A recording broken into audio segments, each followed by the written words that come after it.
Sana söz veriyorum. Toprak da senin kocan olacak. Hadi bakalım. Şimdi ayağa kalkma vakti. Gel kızım. Hadi kızım kalk. Güçlü olacaksın. Dimdik duracaksın. Vazgeçmeyeceksin. Benim gibi. Ben o Gonca'nın annesini buradan nasıl gönderdiysem onu da öyle yollayacağım.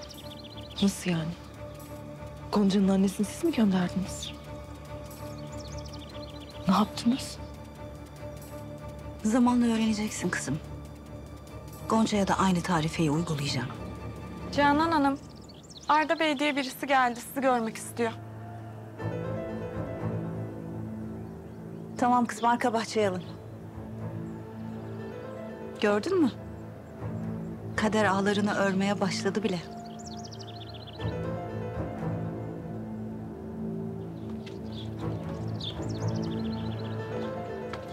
Arda Bey buyurun. Canan Hanım birazdan gelecek. Bir şeyler içmek ister misiniz? Teşekkür ederim.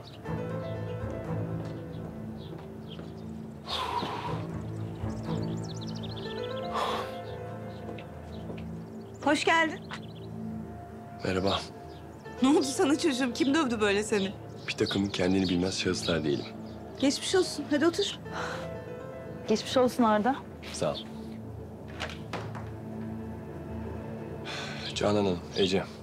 Bu bana geçen yaptığınız teklif vardı ya. Ben onu kabul ediyorum.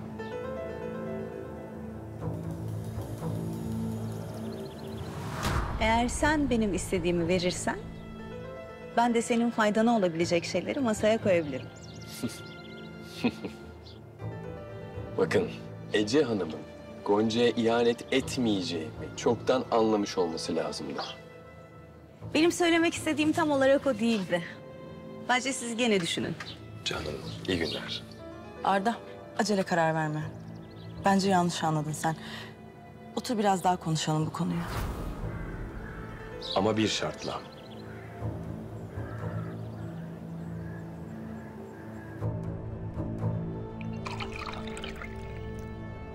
Hiçbir şeye dokunmamışsınız. Beğenmediniz mi Halil Bey? Hemen yenisini yaptırayım. Emrullah, gölge etme. Başka ihsan istemiyorum senden. Hadi.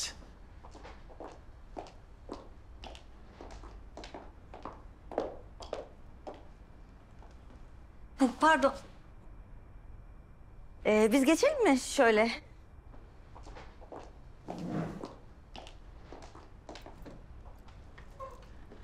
Pardon. Emrullah. Yahu benim başımda yalı kazığı gibi dikileceğine. Bak hanımefendiler gelmiş oraya. İlgilenseniz onlarla ya. Biraz nazik olun. Ben anlıyorum şimdi neden sizin dükkan boş. Hadi. Hemen ilgileniyorum. Buyurun, hoş geldiniz. Buyursunlar. Teşekkürler. Buyursunlar. Teşekkür ederiz. Pınar Hanım, Halil Ata Bey, bizim ofisin mal sahibi. Siz de biliyorsunuzdur, Karun kadar zenginler. Tarlaları, bağları, bahçeleri, köşkleri, konakları, fabrikaları, yani haddi hesabı yok. Halil Bey aslında Ata Beylerin damadı. Onların soyadını aldı. Yani adam iç güveysinin dibi. Halil Bey'in oğlu da benim nişanlımın en yakın arkadaşı olur. Belki bahsetmişimdir, ben de yakında evleniyorum. Yani uygun bir organizasyon bulabilirsek, misal Sualtı olabilir, Torosların tepesi olabilir. Yani bakıyoruz.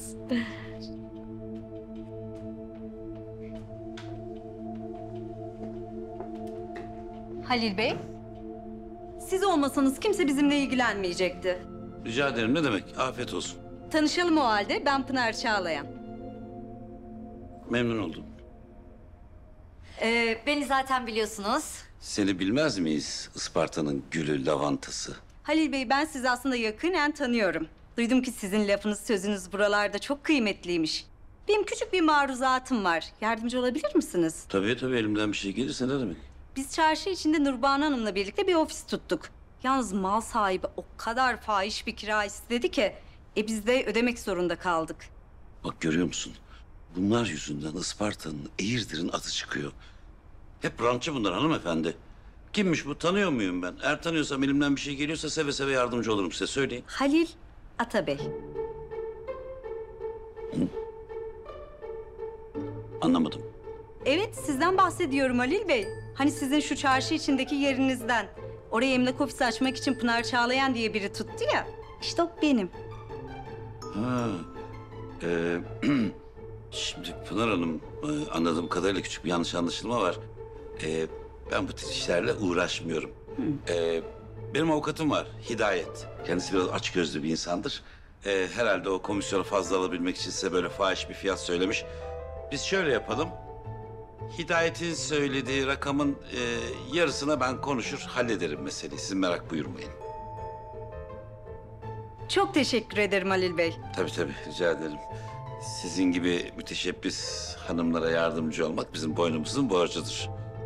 Buyurun buyurun, ayakta durmayın, oturun. Teşekkür ederiz. Görüşmek üzere. Emrullah. Hesap alma onlardan. Ay Pınar Hanım, yani ben resmen size hayran oldum. Yani benim için bir ikonsunuz. Bravo. Vallahi bravo. Hadi bakalım. Sağ ol kızım. Afiyet olsun.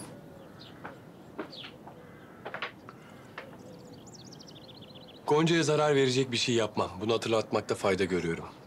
Evet biliyoruz biz onu. Isparta'ya yerleşiyorum. Bundan sonra Gonca ve toprak arasında kara çalı gibi olacağım. Aralarını bozmak için elimden gelen her şeyi yapacağım. Bakın size de şöyle anlatayım. Gonca beni yıllardır tanır, çok da güvenir. Ben onun mutlaka aklını karıştırırım. Sen çok mu aşıksın bu kıza?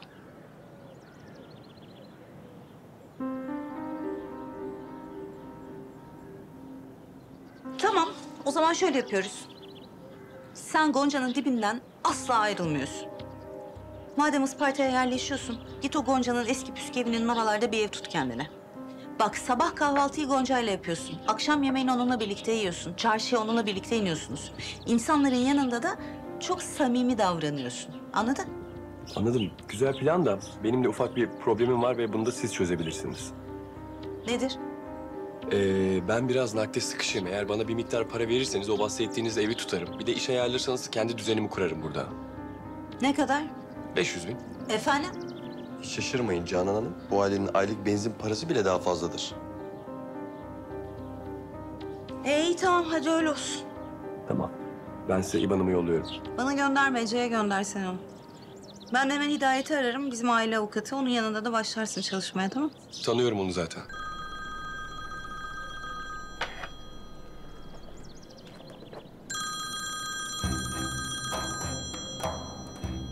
Ne yapacağım ben? Kesin Gonca'ya gittiğini öğrendim. Sen Gonca'ya mı gittin? Evet. Karıştırma sen oraları. Hadi sen git işine bak. Biz sana göndeririz paranı. Hidayet'le de konuşuyorum ben. Bir daha da sakın buraya gelme tamam mı? Bizi birlikte görmesinler. Tamam. Hadi bakalım. Hoşça kalın. Görüşürüz. Görüşürüz. Canan teyze yine arıyor. Kızım tamam sakin ol. Böyle olacağı belliydi. O Gonca boş durmamış belli ki yani. Ama ben ona öyle şeyler yapacağım ki bir daha insan içine çıkmaya yüzü kalmayacak. Merak etme sen. Açsana kızım telefonu. Aç korkma aç. Efendim Toprak? Alo Ece. Acilen konuşmamız lazım. Tamam olur. Bizim gül tarlasında bekliyorum. Yavuz getirecek seni. Tamam gelirim. Gül tarlasına çağırıyor beni.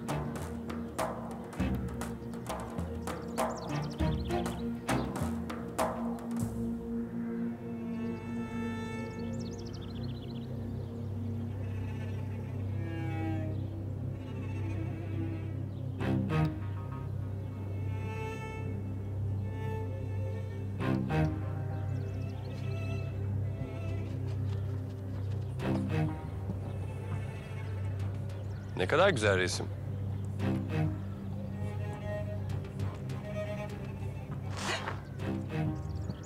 Pardon. Resminiz diyorum. Çok güzel. Rica etsem benim portremi çizer misiniz? Anlamadım. Kusuruma bakmayın biz sizinle tanışmamıştık. Ben Arda. Siz de Toprağın kız kardeşi olmalısınız. Arzu. Evet. Ben Isparta'ya taşınıyorum da avukat Hidayet'le çalışacağım. Biliyorsunuzdur kim olduğunu. Ofiste bir tane masam var. Masamın arkasında bomboş bir duvar var. Oraya kendi portremi koymak istiyorum. Cübbeli falan böyle. Ama tabii nasıl poz verilir hiçbir fikrim yok. Siz belki beni yönlendirirsiniz eğer çizerseniz. Neden olmasın? Güzel, sevindim. Ben sizinle tanıştığıma çok memnun oldum. Yani bu sıkıcı esprilerim umarım canınızı sıkmamıştır. Hoşça kalın, görüşmek üzere. Ha, İlham perileri hep sizinle olsun. Teşekkürler. Sana daha yeni başlıyoruz demiştim değil mi toprağım?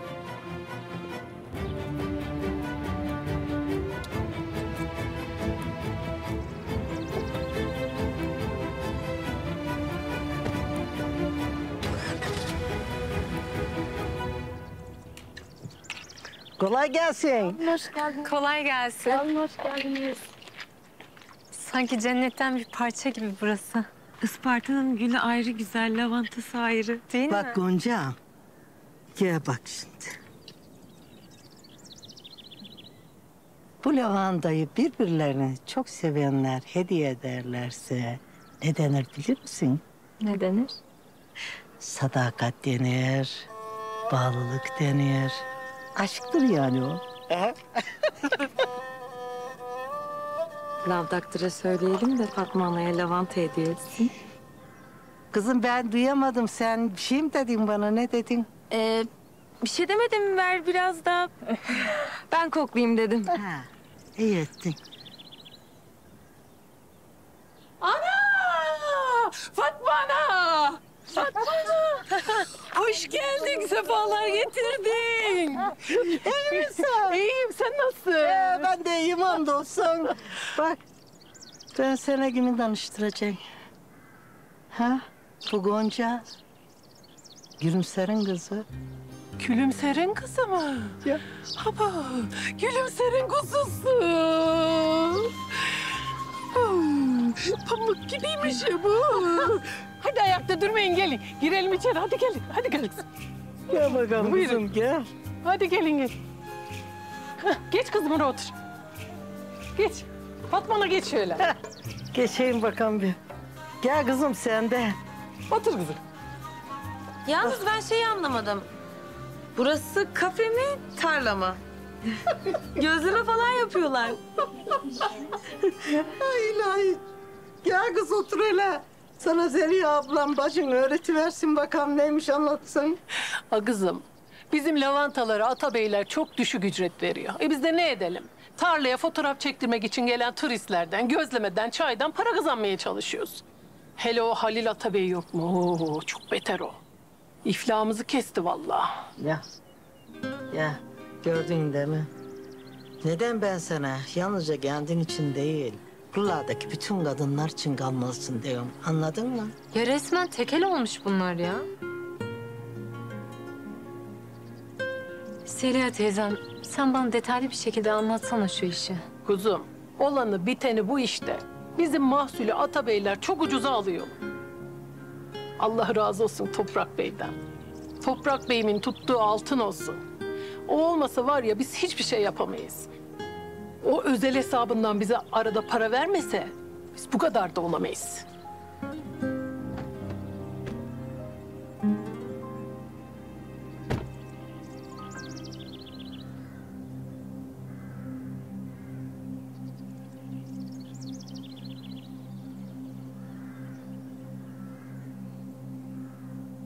Hoş geldin Ece. Hoş bulduk. Gonca'ya mı gittin sen? Gittim ama gerçekten kötü bir niyetim yoktu. Yani sana zarar vermesin, seni üzmesin diye. Toprak, biz bu kızı tanımıyoruz. Sen de tanımıyorsun. Ben gayet iyi tanıyorum Gonca'yı Ece.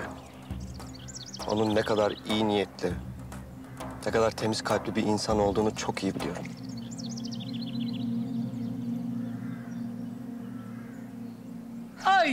Ay bu gülümserden de güzel ya Fatma. Allah nazardan saklasın. Amin kızım, amin. Ah sen bir de onun yüreğini görsen, o yüzünden de güzel. Allah'ım, bu nasıl bir gözleme, bu nasıl bir peynir? İçindeki otlar ne? Bu ayransa ben bugüne kadar ne içtim acaba? Afiyet bal şeker olsun kızım. Şimdi Zeliha'm, bizim burada bulunmamızın nedeni deyiverim ben sana. Benim bu Gonca kızımın çok güzel bir düşüncesi var. Ne? Neymiş o düşünce? Deyiverin bakayım.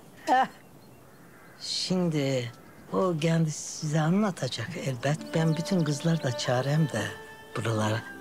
Kızlar! Bacılar geliverin hele. Gelin siz de.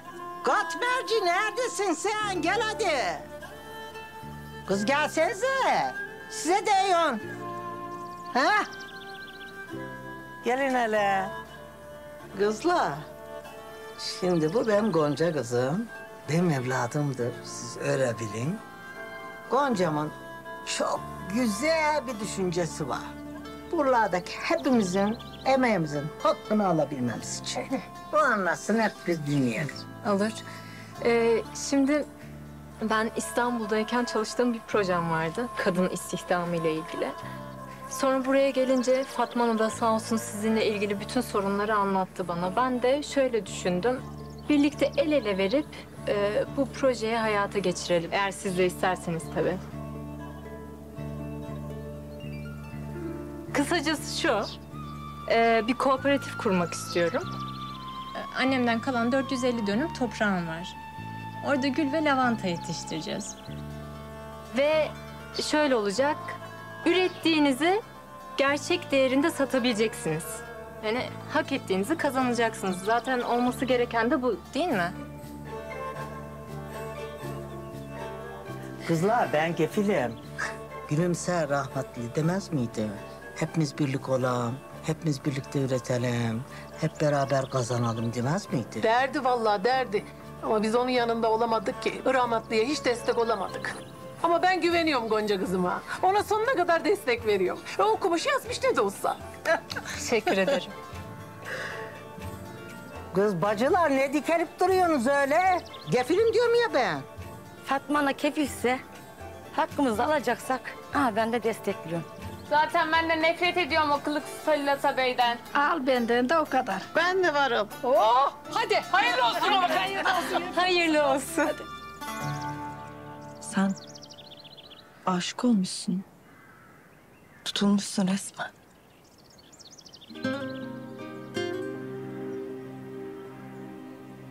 Birkaç hafta önce buralar rengarenkti. Goncalarla, güllerle doluydu. Bir sene bekleyeceğim. Seneye kadar. Yeniden pembe olsun diye buralar. Goncalar güle dönsün diye. Sonra hasat olacak ve ben bir sene daha bekleyeceğim. Goncalar güle dönsün diye. Bunu ne sen ne de annem engelleyemez. O goncalar açacak. Ve ben o goncayı herkesten sakınacağım. Herkesten koruyacağım. Anladın mı Ece? Ondan uzak dur. Sana son kez söylüyorum. Gonca'dan uzak dur. Ve ne olur kabul et artık. Bizim hikayemiz biteli çok oldu.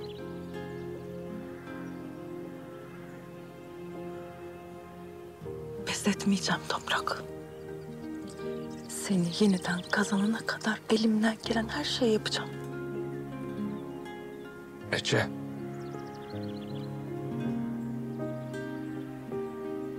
Ben Gonca'ya çok aşığım.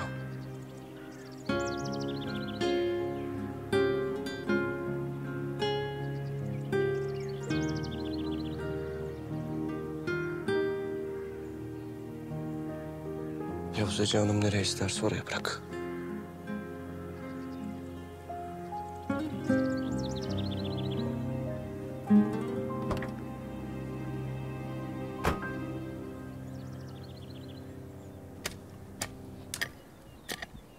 Kızlar, bacılar ne diyorsunuz? Hoş geldin. Nerelerdesin Fatma'nım? İşte geldim kızım. Oy anam. Kız! Özledik seni. Vallahi. Cennetlik. Oy ben de çok özledim ha. Kızlar, bakın. Bu gördüğünüz benim Gonca kızımdır. Gülümser'in kızı. Hoş geldin. Merhaba. Gonca'nın size diyecekleri var. Duyduğum ve gördüğüm kadarıyla bayağı büyük sıkıntılarınız varmış ve bu sıkıntıları artık çözmek istiyorum. Bunun için çok iyi bir fikrim var. İnşallah ablam. İnşallah. Ben İstanbul'dayken bir proje hazırladım. Kadın istihdamıyla alakalı ve şimdi burada...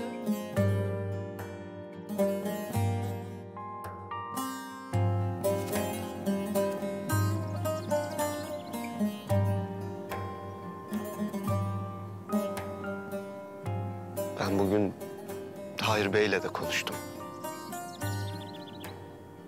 Size böyle güzel bir evlat yetiştirdiğiniz için teşekkür etmeye geldim. Bir de size söz veriyorum.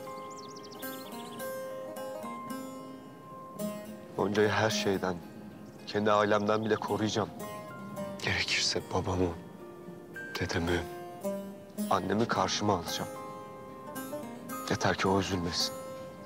Yeter ki onun temiz yüreği yaralanmasın. Söz veriyorum. Buraların ayardan olmuş ya. Ben geldim. Ay hepinizi nasıl da özlemişim. Ne zamandır gelemiyorum bu toplantılara. Rüştücüğüm, canım bana bir tane cappuccino getirir misin? Ay Ece var, bizim gelin olacak inşallah. O alıştırdı beni bu adetlere. Ay hepinizi çok özlemişim. Nasılsınız ya? Vallahi gönül koyacaktım artık. Belgin'cim aşk olsun. Siz bizim başımızda nasıl bir bela var biliyor musunuz? Vallahi düşman başına. O Gülümser'in kızı Gonca. Kooperatif kurmuş diyorlar. Fatma Ana her yerde anlatıyormuş. Ay ne kooperatif ayol. Daha kendi evini toparlayamadı. Gitti bizim Toprak halletti her şeyi. Tabii benim oğlum saf. Benim oğlum iyi niyetli. Acıdı kıza, yardım etti. Kız da şimdi yakasından düşmüyor. Ay neyse, zaten o kızın kendine bile hayrı yok. Almış bir yanına Toprağı, bir yanına Fatma Ana'yı. İşte hepinizi böyle kandırıyor. Canan, Toprak aşık olmuş diyorlar. Hatta o Gonca'yla el ele, diz dize dolaşıyorlarmış. Benim elti görmüş aşk çeşmesinde geçen gün ikisini. Saf mısın sen Perran? Ne aşkı ayol? Kullanıyor resmen benim oğlumu. Ben bilmiyor muyum onun niye buraya geldiğini? İntikam almaya geldi. Tıpkı annesi gibi. Ailemizi dağıtmak için geldi. Zamanında da Gülümser'le az uğraşmamıştık hatırlarsanız. Ha, evet. Arkasına bile bakmadan kaçmıştı buradan. Ya bu da öyle yapacak. Çünkü aynı annesi gibi. Hatırlıyor musunuz? Nasıl zamanında hem Halil'le hem Mehmet'le gönül eğlendirmişti. İkisini de böyle parmağına dolamıştı. Teşekkür ederim canım. Ay söylemeye bile dilim varmıyor ama... bu Gonca'nın yanında bir oğlan var. Arda. İstanbul'dan beraber gelmişler. Arkadaşız falan diyorlar ama külliyen yalan. Benim oğlanın yanından da ayrılmıyor. Yani herkese mavi boncuk. Ben bizim Hidayet'e bir araştırma yaptırttım. İstanbul'da bu kızın çalıştığı şirketten bunu hırsızlık gerekçesiyle atmışlar. Ya sonra bana vay sen söylemedin, vay sen bizi uyarmadın demeyin. Söylüyorum şimdi açık açık. Bu kızdan uzak durun. Çoluğunuzu çocuğunuzu da koruyun.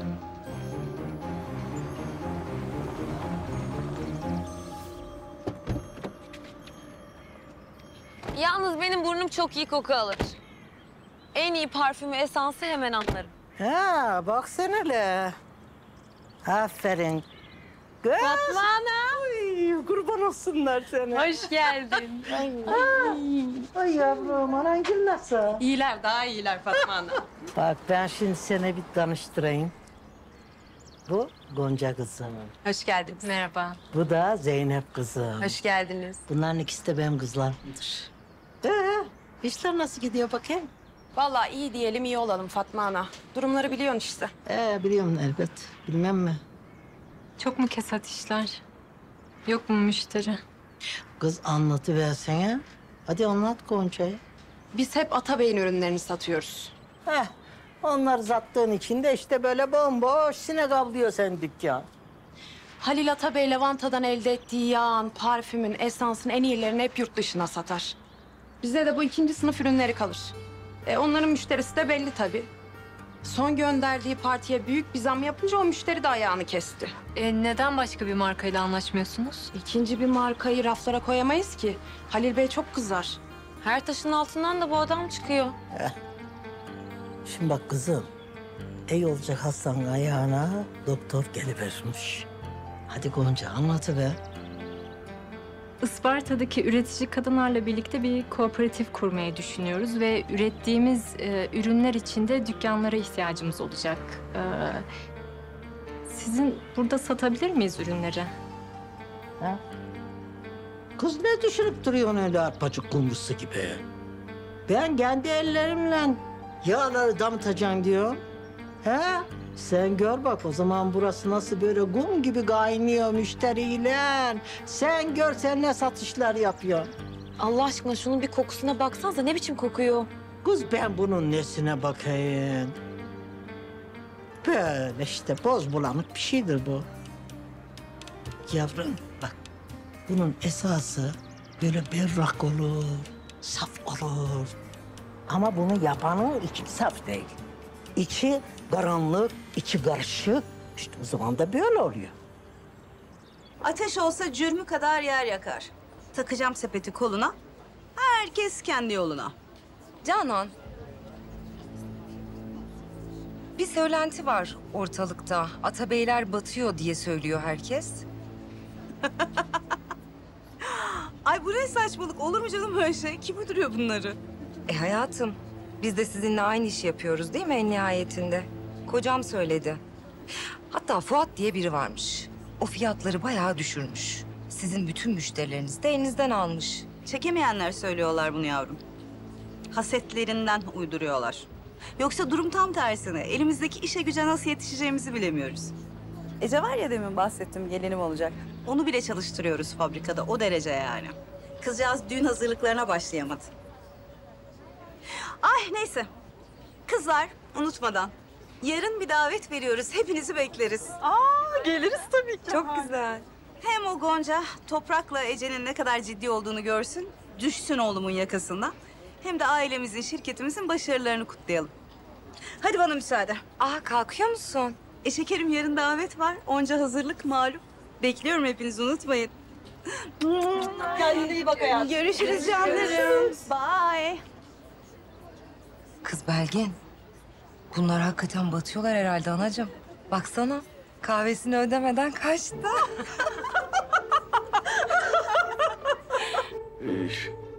Canan Hanım aradı tabii, bilgi verdi bana. Aslında benim kimseye ihtiyacım yok ama Canan Hanım'ı kıramadım tabii ki. Ben size ufak tefek işler veririm. Yani bakarız bir ay nasıl gidiyor diye. Hidayet Bey, siz benim İstanbul'da baktığım işleri bilseniz cübbenizi asar gider şu gölde balık tutmaya başlarsınız. Allah Allah. Öyle lafla peynir gemisi yürümüyor Arda Bey. Aynesi iştir kişinin, lafa bakılmaz. Hidayet Bey, siz bütün gün oturup böyle deyimler sözlüğünü ezberliyor olabilir misiniz?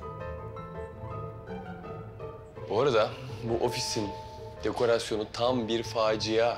Her yer kahverengi, her yer ahşap. İnsanın yaşam enerjisi tükenir burada, biter. Buraya kesin bir ayar çekmek lazım. Bir de bana bir ev lazım Isparta'da. Bu Gonca'nın evine yakın bir yer nasıl buluruz? Emlakçı mıyım ben evladım? Hidayet Bey, Canan Hanım'ı aramamı ister misiniz? Bu olumsuz tavrınızdan bahsedelim ona biraz. Tamam hallederiz tamam.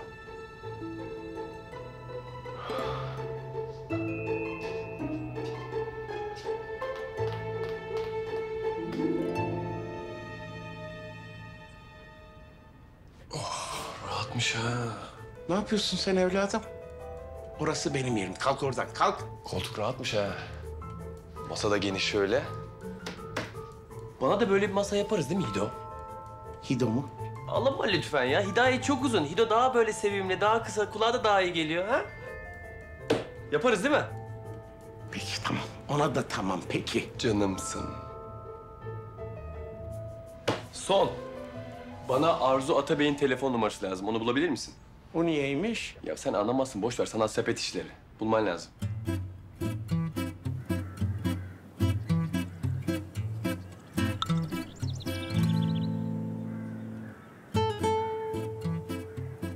çalışmaya başladığım ofis o kadar sıkıcı ki bir sürü resme ihtiyacım var.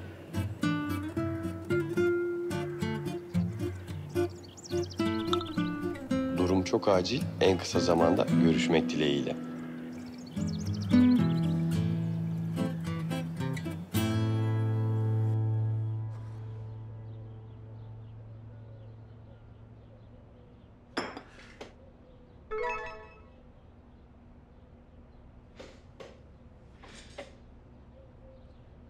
Bu kim ya?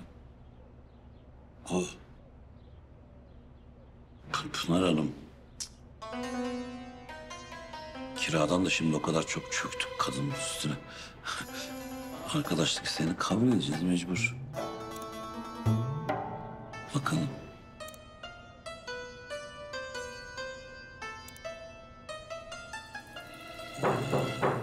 Gel. Canan Hanım geldi Halil Bey. Kim? Canan Hanım. Kim? Kapatsın.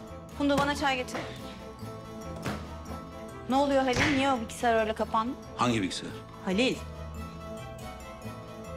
Ya satış rakamlarına bakıyorum. Hepsi tepe taklak, çok canım sıkkın. Ya bilgisayarı ne zaman kapatacağım, nasıl kapatacağım sana mı soracağım canım şimdi ben? Allah Allah, Canan ne yapıyorsun sen ya? Zaten bilgisayar bozuk. Esas benim asabım bozuk Halil. Canan bak, rica ediyorum senden lütfen gerilim yaratmaya çalışma ya. Amacın ne senin, derdin ne söyle bana. Dünya kadar problemimiz var, farkında mısın Halil? O Gonca denen kız kooperatif kuruyormuş. Bütün çiftçilerle, üreticilerle teker teker görüşüyormuş, biliyor muydun? Ya canım görüşsün, konuşsun. Bir görüşmeyle kooperatif mi kurulur? Boş ver. Bütün bunlar yetmezmiş gibi Atabeyler batıyor diye bir şaiya dolaşıyor ortada, biliyor musun? Müşterilerimizi teker teker kaybettiğimizi herkes duymuş. Funda, ne yapıyorsun sen burada? Kapı mı dinliyorsun? Yok hayır efendim. Bana bak, zaten asabım bozuk. Bak kovdururum seni. Çık dışarıya. Üstüne üstlük biricik oğlumuz o kızın eteğinin dibinden ayrılmıyor. Resmen havayı yakmış. Aşık olmuş, aşık. 2 gün sonra elinden tutup, aha işte bu da gelininiz diye karşımıza getirirse hiç şaşırma Halil. Yeter artık, yeter. Yeter. Canan, bak yemin ederim felaket tellalı gibisin ya. Ya zaten zor nefes alıyorum, kaburgam ağrıyor benim. Beter ol. Ben mi dedim sana kalk da işe gel diye? Aç kulağını şimdi, beni iyi dinle Halil Efendi. 1, hiç vakit kaybetmeden Ece'yi burada işe alıyorsun. O çalıştığı yer her neresiyse orayı bırakacak, artık burada bu fabrikada çalışacak. Toprak'la 1 saniye ayrı kalmalarına izin vermeyeceksin. Anladın? İş görüşmesine mi gidilecek? Beraber gidecekler. Yurt dışına mı çıkılacak? Birlikte çıkacaklar. Hatta sen onlara iş uyduracaksın. Bilmem nerede görüşme var, oraya beraber gideceksiniz diye. Alacaksın uçak biletlerini, yan yana sen onları göndereceksin. Anladın mı? Anladın mı? Anladım. Tamam. 2, o Gonca'nın görüştüğü ne kadar üretici, çiftçi, işçi varsa hepsiyle gidip teker teker konuşacaksın. Artık hediye mi alırsın, zam mı yaparsın, ben orasına karışmam. Ama Gonca'yla yaptıkları anlaşmayı bozacaksın. Anladın mı? Anladın mı? Anladım, anladım. 3, yarın seyir terasında çok büyük bir davet veriyoruz. O nereden çıktı? Atabeylerin şanına öylesi yaraşır çünkü. Bizim dimdik ayakta durduğumuzu herkese göstermemiz lazım. Atabeyler batıyor ne demek ya? Canan, bitti mi? Bitmedi. Eve geliyorsun, kelle paçanı içiyorsun. Ya Canan, kelle paça mı yine ya? İtiraz etme! Hadi.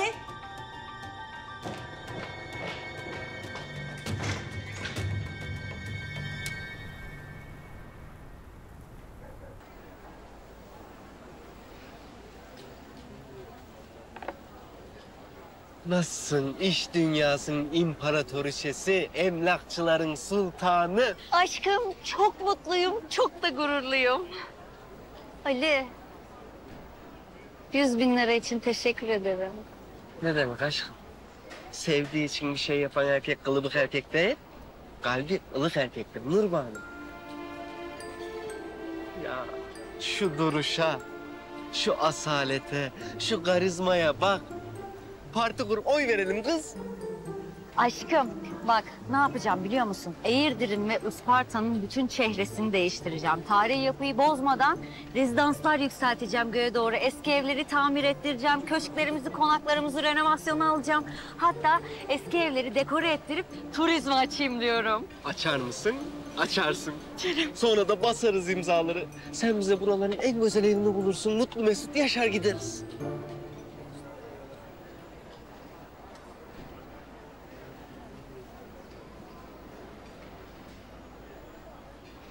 Aşkım? Mutluluk bize uzak Ali. Niye ki ne? Benim gibi üst düzey bir yöneticiye layık bir organizasyon, bir fikir göremiyorum Ali. İzdivaç da göremiyorum. Bak, ya benim gibi emlak dünyasının yükselen değerine uygun bir fikir bulursun... ...ya da...